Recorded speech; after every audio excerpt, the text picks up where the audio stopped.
एतानि पदानि पुल्लिङ्गशब्दैः सह उपयुज्यन्ते। अधुना एतद् तद् किम् इति सर्वनामशब्दानां स्त्रीलिङ्गे रूपाणि पश्यामः। एतद् इत्यस्य स्त्रीलिङ्गे एषा, एते, एताः। तद् इत्यस्य स्त्रीलिङ्गे सा, ते, ताः। किम् इत्यस्य स्त्रीलिङ्गे का, के, काः इति रूपाणि भवन्ति। अधुना एकैकं पश्यामः। एषा दोला, एषा का, एषा दोला। एषा इति समीपवस्तुसूचकं स्त्रीलिङ्गसर्वनामपदम् अस्ति। एकवचनरूपम् अस्ति। दोला इति स्त्रीलिङ्गशब्दस्य एकवचनरूपम् अस्ति। का इति प्रश्नवाचकं पदम् अस्ति। स्त्रीलिङ्गसर्वनामशब्दस्य एकवचनरूपम् अस्ति।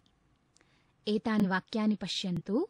एषा माला, एषा बालिका, एषा चटका, एषा घटिका, एषा महिला, एषा अजा, एषा चालिका, एषा लता। अत्र बालिका, दोला, चटका इत्यादि भिन्नानि नामपदानि सन्ति। एषा इति पदं सर्वत्र समानम् अस्ति। अतः एषा इति सर्वनामपदम् अस्ति। एषा इत्युक्ते दिस् इति अर्थः। एषा इति पदं स्त्रीलिङ्गे एकवचने च अस्ति। अधुना द्विवचनं पठामः। एते दोले स्तः। एते के स्तः? एते दोले स्तः। पश्यन्तु, एते इति समीपवस्तुसूचकं पदम्। एतद् इति स्त्रीलिङ्गसर्वनामशब्दस्य द्विवचनम् अस्ति। दोले इति अकारान्तस्त्रीलिङ्गशब्दस्य द्विवचनम् अस्ति। के, किम् इति प्रश्नवाचकस्त्रीलिङ्गसर्वनामशब्दस्य द्विवचनम् अस्ति। एतादृशानि अन्यानि पदानि अपि पश्यामः। एते माले, एते बालिके, एते चटके, एते घटिके, एते महिले, एते अजे, एते पिपीलिके, एते लते। अधुना बहुवचनं पठामः। एताः दोलाः सन्ति। एताः काः सन्ति? एताः दोलाः सन्ति। एताः इति समीपवस्तुसूचकं पदम् अस्ति। स्त्रीलिङ्गसर्वनामशब्दस्य बहुवचनम् अस्ति। दोलाः इति स्त्रीलिङ्गशब्दस्य बहुवचनम् अस्ति। काः इति पदमपि प्रश्नवाचकं स्त्रीलिङ्गं बहुवचनं च अस्ति। एतानि वाक्यानि पश्यन्तु। एताः मालाः, एताः बालिकाः, एताः चटकाः, एताः घटिकाः, एताः महिलाः, एताः अजाः, एताः पिपीलिकाः, एताः लताः। अवधानेन पश्यन्तु। एषा दोला अस्ति। एषा का अस्ति? एषा दोला अस्ति। एते दोले स्तः। एते के स्तः? एते दोले स्तः। एताः दोलाः सन्ति। एताः काः सन्ति?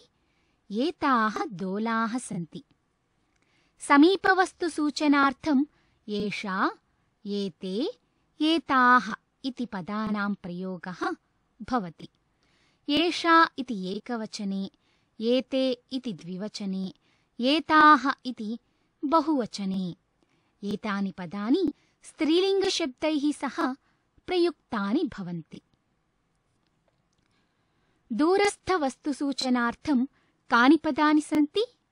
सा ते ताः इति दूरस्थवस्तुसूचनार्थं सन्ति। अधुना एतेषां वाक्यप्रयोगं कुर्मः। सा अजा।